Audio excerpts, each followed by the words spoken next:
नाज़िम खे ॿुधाईंदा हलूं त ठुल में समाजी तंज़ीम पारां मुफ़्त तिबी कैंप लगाई वई आहे। उन हवाले से वीडियो लिंक ते मौजूद है हफ़ीज़ सुमरो। जी हफ़ीज़। जी बिल्कुल, समाजी तंजीम सिगा पारां मुफ़्त जनरल मेडिकल कैंप लगाई वही है। इन कैंप में शरीक मरीज़ ने डॉक्टर से ॻाल्हि कंदासीं इन कैंप से केतिरो फ़ाइदो मिले तो। करे छाती ज़ुकाम दस्त खंघि उल्टी उहे वधीक ऐं दवाऊं भी सुठियूं माशाअल्लाह सुठियूं रखाई थो इंशाअल्लाह फ़ाइदो थींदो सभिनि खे।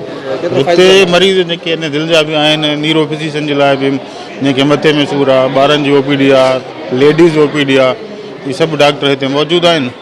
काफ़ी ओपीडी हली वई आहे 200-250 तक़रीबन ओपीडी क्रॉस करे वई आहे। तो हिते मूं वटि काफ़ी पेशेंट अहिड़ा आया आहिनि जिनके तमामु घणी ज़रूरत है दिमाग़ जा, जीअं मिर्गी जा पेशेंट आया, कुझु पार्किंसन डिज़ीज़ जा जेके ॾकणी वारा पेशेंट हूंदा आहिनि या फालिज जा कुझु पेशेंट हुया। मरीज़ त जेको आहे चङा आहिनि पर जनरल ओपीडी आहे, गाइनी ओपीडी आहे ऐं मेडिसिन वग़ैरह जे बारे में सुठो फ़ाइदो आहे। कैंप हई अथऊं खोड़ मिसकिन वीचारा पहुच वारा न आहिनि ऐं वीचारा चिंता पिया उन्हनि जो कमु थी वेंदो, भलो थींदो न, इलाजु मिलंदो न।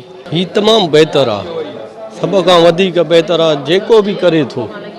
ईअं सम्झो ग़रीब गुरबो ॾाढो ख़ुशि थींदो। अॼु ॾिसो था ग़रीबी आहे, कंहिंखे पैसो आहे कंहिंखे न आहे, इलाज ॾाढा ॾुखिया थी विया आहिनि।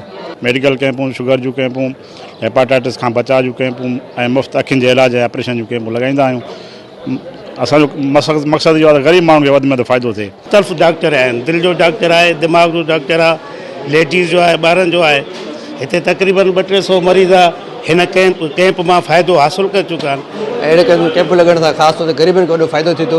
उन्हनि चयो आहे त सरकारी सतह ते बि जेको आहे इन जी अहिड़ियूं कैंपूं लॻायूं वञनि जीअं ग़रीब मरीज़ जेके पुठिते पियल इलाइक़ा आहिनि, जेके ग़रीब माण्हू नथा ॾेखारिनि, उन्हनि खे फ़ाइदो थी सघे।